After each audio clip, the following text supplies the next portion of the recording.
Molweni. So namhlanje mina sithethe nge-budget speech. Budget speech ke namhlanje the 25th of February 2026 ibiyimini whereby the Minister of Finance Mr. Enoch Godongwana was tabling the budget eParliament ichazela isizwe sonke. But if nasichazela budget speech sizama uyi-explainer nge-language so understand sizojonga nje only few things phaya esiye sizijonge phakathi budget speech ngabantu abaninzi. But before singene kuyo let's explain by intoni iqala budget speech. Uzawukhumbula 2 weeks back upresident wethu Mr. Ramaphosa ebethetha eParliament esenza ukuthiwa intoni state of the nation isona phaya. Phakula sona yakhe which is kulapha achaza khona izethembiso, kulapha achaza khona izinto abazawuzenza njengorhulumente woMzantsi Afrika. Ezazinto ke uninzi lwazo uthi zenziwe kuze kuthi zibe ziyenziwa kube khona imali ekhoyo.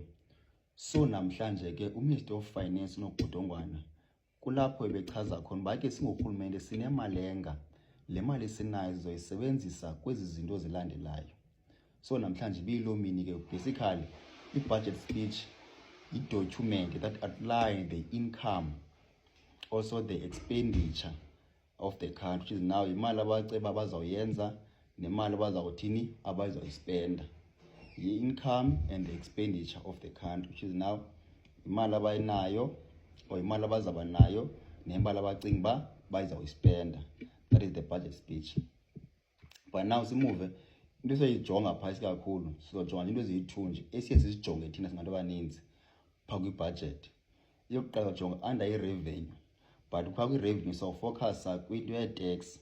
Sizawujonga phala tax ethini ijonga kakhulu kuthiwa yi-excess taxes which is i-sin tax.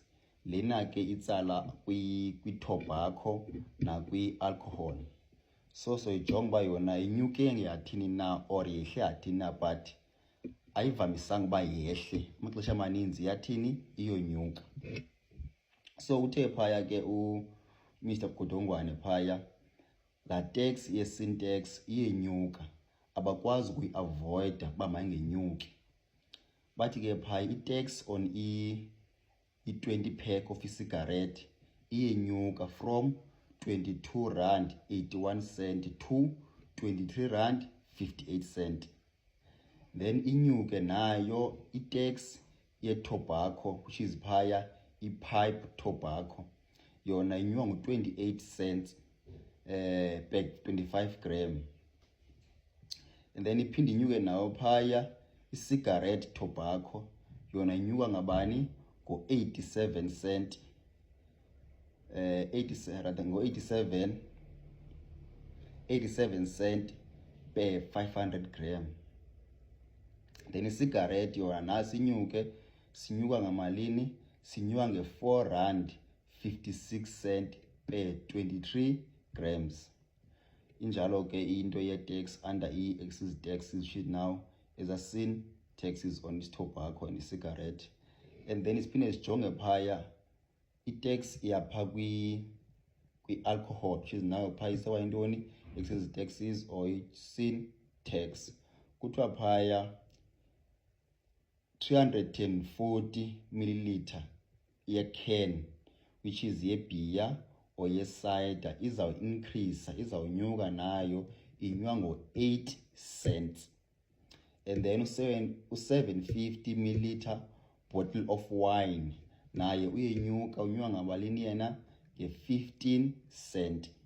And then u-750 milliliter bottle of spirit naye uyenyuka, unyuka nge-3 rand 20 cent yena.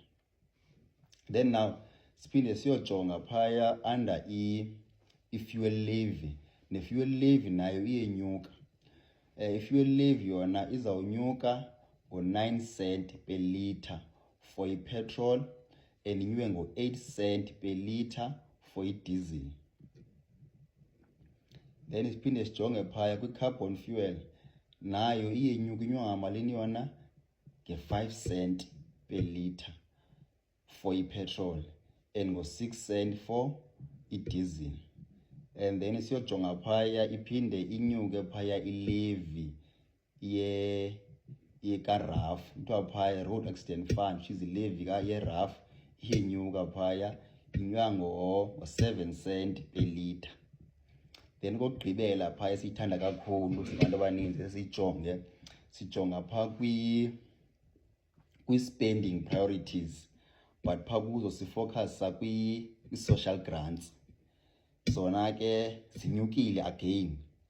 Ithi phaa imali yabantu abadala, old age grant, disability grant ne-care dependency grant iyenyuka nge-R80, which is from April kulo nyaka izabe iyi-2,400. Imali yabantu abadala, i-care dependency, disability grant inyuka ngo-R80, izaba yi-2,400. And then iphinde inyuke nayo imali ye-war veterans, yona inyuka nge-R80 nayo izawuba yi-2,420. And then enye phaa enyukayo yi-foster care grant, yona izawunyuka ibe yi-1,290 apha ku-April, and then iphinde inyuke again ngo-October, which is basically yona izonyuka kayi-2. Izawunyuka apha ngo-April ibe yi-1,290, iphinde iyonyuka ngo-October ibe yi-1,300. Basically yona kule financial year la mali yenatsika ye-foster care inyuka nge-R40.